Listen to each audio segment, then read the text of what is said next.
इसीलिए हे भाइयों, मैं तुमसे परमेश्वर की दया स्मरण दिलाकर विनती करता हूँ कि अपने शरीरों को जीवित और पवित्र और परमेश्वर को भावता हुआ बलिदान करके चढ़ाओ। यही तुम्हारी आत्मिक सेवा है। इस पद में प्रेरित पौलुस मसीही जीवन के एक ऐसे पहलू पर प्रकाश डालते हैं जो केवल धार्मिकता या विश्वास का प्रदर्शन नहीं, बल्कि संपूर्ण जीवन के समर्पण की मांग करता है। परमेश्वर की जो महान दया हमें यीशु मसीह में मिली है, जिसके द्वारा हमें पापों से मुक्ति, नया जीवन और अनंत आशा प्राप्त हुई है, वह हमें इस योग्य बनाती है कि हम अपने शरीरों को एक जीवित बलिदान के रूप में परमेश्वर को अर्पित करें। पुराने नियम में बलिदान मृत होते थे, जानवरों को मारकर वेदी पर चढ़ाया जाता था, परंतु नए नियम में पौलुस हमें जीवित बलिदान बनने को कहता है। इसका अर्थ है कि हम हर दिन, हर परिस्थिति में परमेश्वर की इच्छा के अनुसार जीवन जिएं।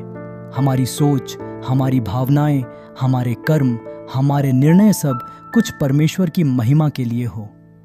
जब हम अपने शरीरों को शुद्ध और पवित्र रखते हैं और उन्हें संसारिक इच्छाओं से नहीं बल्कि आत्मा की अगुवाई में चलाते हैं, तब हम वास्तव में एक जीवित बलिदान बनते हैं।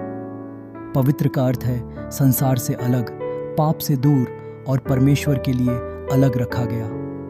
मसीही जीवन का सार यही है कि हम केवल अपने लिए नहीं बल्कि उस प्रभु के लिए जिएं जिसने हमारे लिए अपना सर्वस्व दे दिया। यह समर्पण केवल रविवार की आराधना तक सीमित नहीं होता, बल्कि हमारे दैनिक जीवन की हर बात में परिलक्षित होना चाहिए।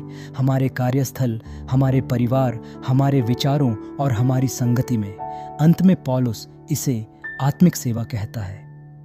यह सेवा केवल बाहरी अनुष्ठानों की नहीं, बल्कि हमारे अंतरात्मा से निकलने वाली सेवा है। एक ऐसा समर्पण जो प्रेम, आज्ञाकारिता और विश्वास से प्रेरित हो। यह आत्मिक सेवा वास्तव में तर्कसंगत और बुद्धिमानी से परिपूर्ण है, क्योंकि जब परमेश्वर ने हमें सब कुछ दे दिया, तब हमारा उत्तर भी संपूर्ण समर्पण होना चाहिए।